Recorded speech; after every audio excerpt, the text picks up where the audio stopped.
소크라테스가 알려주는 삶의 지혜. 소크라테스는 자신의 제자들과 함께 푸드원에서 대화를 나누고 있습니다. 자, 오늘은 무슨 이야기를 하면 좋을까요? 선생님, 저희는 늘 선생님의 이야기를 듣고 싶습니다. 예, 선생님께서 말씀하시는 모든 것이 우리에게 큰 가르침이 됩니다. 그러면 오늘은 지식에 대해 이야기해 보도록 하겠습니다. 지식이란 무엇인가요? 저희는 책에서 배운 것들을 지식이라고 생각합니다. 하지만 책에서 배운 것만이 지식일까요? 만약 내가 지금 물을 잔에 담는 것이 지식이라면 그것은 책에서 배운 것이 아닌 경험을 통해 습득한 지식입니다. 저희는 경험을 통해 배우는 것도 있지만 선생님께서 말씀하시는 필요성을 알고 배우는 것도 지식이 아닐까요? 맞습니다. 필요성을 알고 배우는 것이야말로 진정한 지식입니다.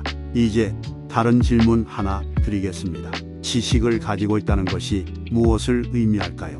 저희는 지식을 가지고 있다면 그것을 사용해서 문제를 해결할 수 있을 것 같습니다.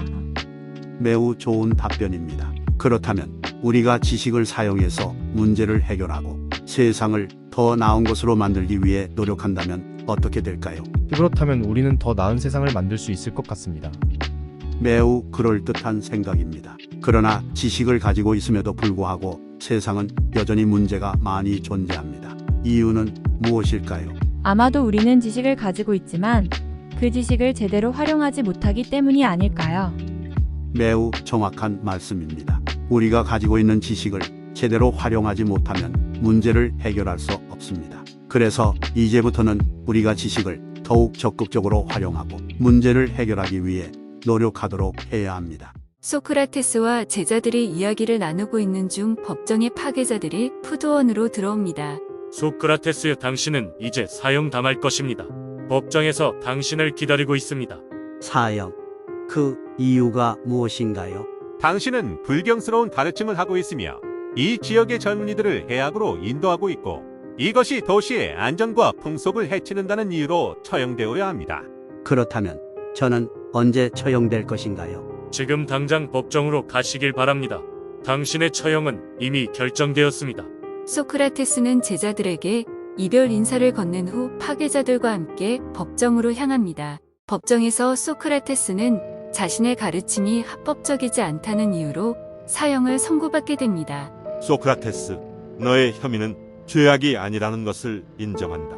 하지만 네가 시민들에게 새로운 신들을 가르치고 청년들을 부패시켰다는 것은 확실한 사실이다. 그러므로 너는 죽음을 선택하거나 선량한 생활을 다시 시작하라. 감사합니다만 판사님, 하지만 제가 가르친 것은 신들이 아니라 진리를 찾는 방법입니다. 저는 언제나 진리를 찾기 위해 노력했고 그것이 이 세상에서 가장 중요한 일이라고 믿습니다. 그것은 좋은 일이지만 이것이 시민들을 부패시키는 것이 아닌가. 네가 새로운 방법으로 진리를 찾으려 한 것이 문제다.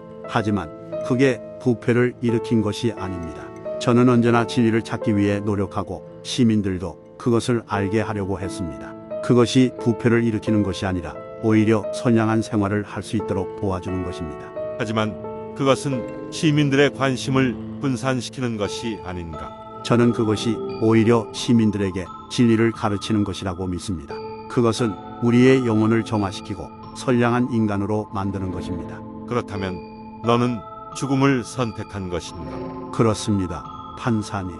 제가 살아있는 동안 진리를 찾기 위해 노력했고 이제는 제 인생을 희생하여 진리를 찾는 노력을 이어나가겠습니다. 소크라테스는 자신의 가르침을 계승할 제자들에게 마지막 인사를 건넨 후 죽음을 맞이합니다. 영상이 유익했다면 구독과 좋아요를 눌러주세요.